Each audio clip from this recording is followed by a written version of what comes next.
नमस्ते, मैं हूं डॉक्टर हर्ष शाह और आज हम बात करेंगे गॉल ब्लैडर कैंसर के बारे में। यह एक महत्वपूर्ण विषय है जो दुनिया भर में कई लोगों को प्रभावित करता है। तो गॉल ब्लैडर कैंसर क्या है, आइए जानते हैं। गॉल ब्लैडर एक छोटा नाशपाती के आकार का अंग है जो लिवर के नीचे स्थित होता है। इसका मुख्य कार्य पित्त को संग्रहित करना होता है जो लिवर द्वारा निर्मित एक पाचक द्रव्य है।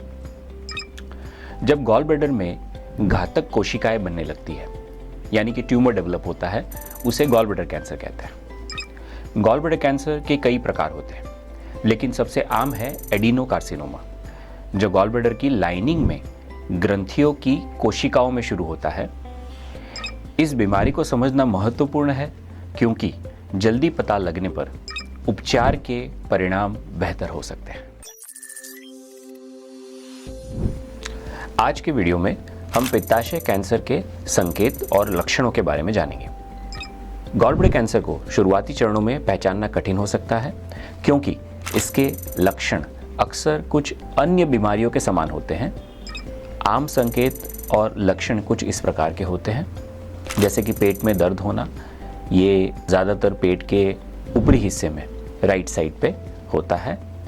पीलिया होना यानी कि आँखों और त्वचा का रंग पीला होना, जिसका कारण पित्त की नली में होने वाली रुकावट है।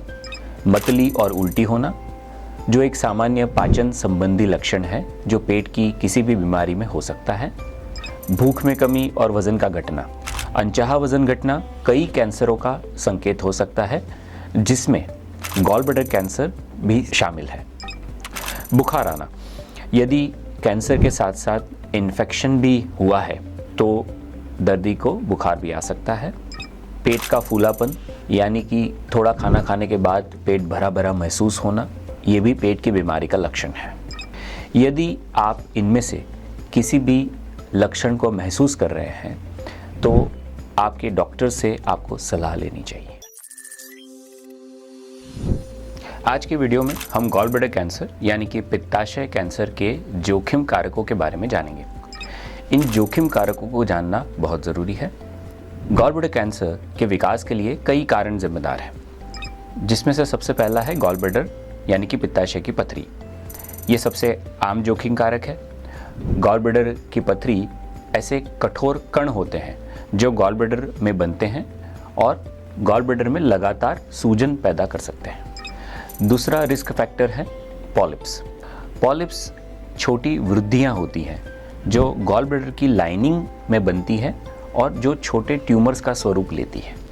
क्रॉनिक कोलिसिस्टाइटिस यानी कि लंबे समय तक चलने वाली गॉल ब्लैडर की सूजन, ये भी एक रिस्क फैक्टर होता है। ज़्यादातर गॉल ब्लैडर कैंसर 50 साल की उम्र के बाद देखा जाता है और महिलाओं में ये अधिक पाया जाता है। मोटापे से ग्रस्त व्यक्तियों में गॉल ब्लैडर की पथरी का जोखिम ज़्यादा होता है और कुछ अन्य कारणों से गॉल ब्लैडर कैंसर का भी रिस्क ज़्यादा पाया जाता है। कुछ जनसंख्याओं में, जैसे कि उत्तर भारतीय व्यक्तियों में और नेटिव अमेरिकन्स और दक्षिण अमेरिका के लोगों में गॉल ब्लैडर कैंसर का रिस्क ज़्यादा पाया जाता है। इन जोखिम कारकों को समझना रोकथाम का पहला कदम है। आज के वीडियो में हम बात करेंगे कि गॉल ब्लैडर कैंसर का निदान कैसे किया जाता है। सही और जल्दी निदान कुशल उपचार के लिए महत्वपूर्ण है। गॉल ब्लैडर कैंसर का निदान आमतौर पर कई चरणों में किया जाता है, जिसमें पहला चरण होता है कि डॉक्टर आपके पास आपकी मेडिकल हिस्ट्री और फिजिकल एग्जामिनेशन यानी कि शारीरिक परीक्षा करते हैं। उसके बाद वो डिसाइड करते हैं कि कौन से टेस्ट करवाने हैं।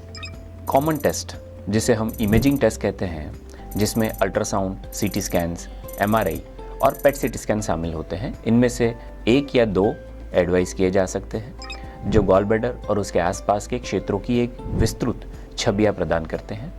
कुछ रक्त परीक्षण होते हैं, जैसे कि लिवर फंक्शन टेस्ट, और एक ट्यूमर मार्कर होता है जिसे कहते हैं CA19-9। इसका इस्तेमाल प्रोग्नोसिस में किया जा सकता है। बायोप्सी, कुछ मामलों में गॉल ब्लैडर से एक छोटे ऊतक का नमूना लिया जा सकता है और माइक्रोस्कोप के नीचे इन कैंसर कोशिकाओं को जांचा जा सकता है, जिसे बायोप्सी कहते हैं। कुछ एंडोस्कोपिक प्रक्रियाएं होती हैं, यानी कि एंडोस्कोपिक टेस्ट होते हैं, जैसे कि एंडोस्कोपिक अल्ट्रासाउंड, जिससे गॉल ब्लैडर और पित्त की नली को हम पास से देख सकते हैं और ज़रूरत पड़ने पर बायोप्सी भी ले सकते हैं। इन सभी निदान उपकरणों का उपयोग आपके स्वास्थ्य की एक संपूर्ण तस्वीर बनाने के लिए किया जाता है, जिससे एक सटीक निदान हो सके। जल्दी पता लगाना प्रभावी उपचार के लिए बहुत महत्वपूर्ण है। नमस्कार मित्रों, आज हम बात करेंगे गॉल ब्लैडर कैंसर के उपचार के विकल्पों के बारे में। उपचार कैंसर के चरण और अन्य कारकों के आधार पर भिन्न हो सकता है। पहला उपचार का ऑप्शन होता है ऑपरेशन यानी कि सर्जरी, जो प्रारंभिक चरण के गॉल ब्लैडर कैंसर में किया जाता है, जिसके अंदर पित्ताशय के साथ साथ में लिवर का हिस्सा और आसपास के लिम्फ नोड्स को निकाला जाता है। कीमोथेरेपी कैंसर कोशिकाओं को मारने के लिए दवाओं का उपयोग करते हैं। इसे या तो सर्जरी से पहले यानी कि न्यू एडजुवेंट सेटिंग, जो ट्यूमर को कम करने के लिए इस्तेमाल करी जा सकती है, या फिर इसको सर्जरी के बाद, जिसे एडजुवेंट कीमोथेरेपी कहते हैं, जो बचे हुए कैंसर सेल्स को मारने के लिए दिया जा सकता है। तीसरा ऑप्शन होता है रेडिएशन थेरेपी, जो उच्च ऊर्जा किरणों का उपयोग करके कैंसर कोशिकाओं को खत्म करते हैं। इसे या तो सर्जरी या फिर कीमोथेरेपी के साथ साथ में इस्तेमाल किया जा सकता है। टारगेटेड थेरेपी उन विशिष्ट अणुओं को लक्षित करती है जो कैंसर कोशिकाओं के विकास में मदद करती है। इम्यूनोथेरेपी शरीर की प्रतिरक्षा प्रणाली यानी कि इम्यून सिस्टम को कैंसर से लड़ने के लिए मदद करती है। पैलिएटिव केयर जो एडवांस कैंसर वाले रोगियों के लिए लक्षणों को कम करने और जीवन की गुणवत्ता में सुधार करने पर केंद्रित है।